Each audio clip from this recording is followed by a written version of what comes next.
আজকে optic nerve damage নিয়ে কথা বলতে চাচ্ছি। অপটিক নার্ভটা আসলে কি? আমাদের চোখ দিয়ে যে আমরা দেখি, এটা শুধু চোখের কাজ নয়, চোখের সাথে ব্রেইনের সম্পর্ক আছে। অর্থাৎ বলা হয় চোখ বা eyeball is the part of brain, এবং এটা কানেকশনটা হয় যে নার্ভের মাধ্যমে, সেটাই হলো অপটিক নার্ভ। এই অপটিক নার্ভ কিভাবে ড্যামেজ হয় বা আমরা কি করে বুঝবো যে অপটিক নার্ভ ড্যামেজ হয়ে গেছে? এটা কমনলি কিছু কারণ আছে অপটিক নার্ভ ড্যামেজ হওয়ার জন্য। অকুলার কজ, যেমন গ্লুকোমা যদি থাকে তাহলে অপটিক নার্ভ ড্যামেজ হয়। গ্র্যাজুয়ালি ড্যামেজটা কিন্তু গ্র্যাজুয়ালি হয়, কিছু ইনফ্লামেশন হয়, ভাইরাসের জন্য হয়, সেক্ষেত্রে অপটিক নার্ভ ড্যামেজ হয়।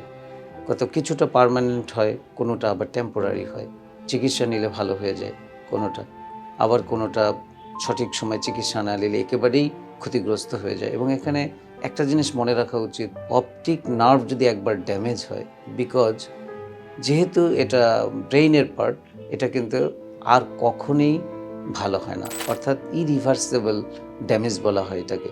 সুতরাং এই জিনিসগুলো খুবই খেয়াল রাখা দরকার যে অপটিক নার্ভ ড্যামেজ হলে তা কিন্তু ইরিভার্সেবল লস। তাহলে সেক্ষেত্রে কিভাবে আমরা বুঝবো যে আমাদের অপটিক নার্ভ ড্যামেজ হচ্ছে? এটার কিছু সিমটম আছে। যেমন অপটিক নার্ভ ড্যামেজ হলে সাধারণত এটা এক চোখে হয়, একই সাথে দুই চোখে হয় না, হতে পারে না তা না, কিন্তু সাধারণত এক চোখে হয়। কি হয়?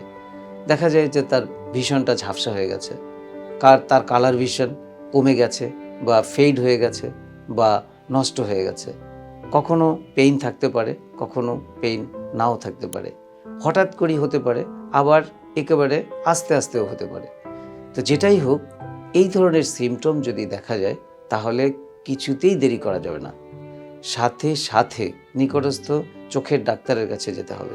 এবং মনে রাখতে হবে, চিকিৎসা যদি সাথে সাথে করা যায়, যেমন ভাইরাসের কারণে যেটা হয় অপটিক নিউরাইটিস আমরা বলে থাকি, এটা কিন্তু সাথে সাথে যদি চিকিৎসা করা যায় তাহলে একেবারেই রিভার্সিবল, অর্থাৎ পুরোপুরি ভালো হয়ে যেতে পারে। কিন্তু কিছু কিছু আছে গ্র্যাজুয়ালি, যেমন বলেছিলাম গ্লুকোমার কথা, কিংবা ইসকেমিক অপটিক নিউরোপ্যাথি, যেটা অপটিক নার্ভের যে ব্লাড সাপ্লাই আছে, সেই ব্লাড সাপ্লাই যদি কোনো কারণে কমে যায়, সেক্ষেত্রে যেটা হয় ইসকেমিয়া হয়। সেই ধরনের ক্ষেত্রে কিন্তু এটা আস্তে আস্তে হয়। তো চিকিৎসকের কাছে এবং স্পেসিফিক চিকিৎসা এখন এটা দেওয়ার আমাদের পক্ষে সম্ভব হচ্ছে, যে সেই ক্ষেত্রে যদি সাথে সাথে চিকিৎসা নেওয়া যায় তাহলে এটাকে মানে ড্যামেজ হওয়ার আগেই প্রিভেন্ট করা সম্ভব।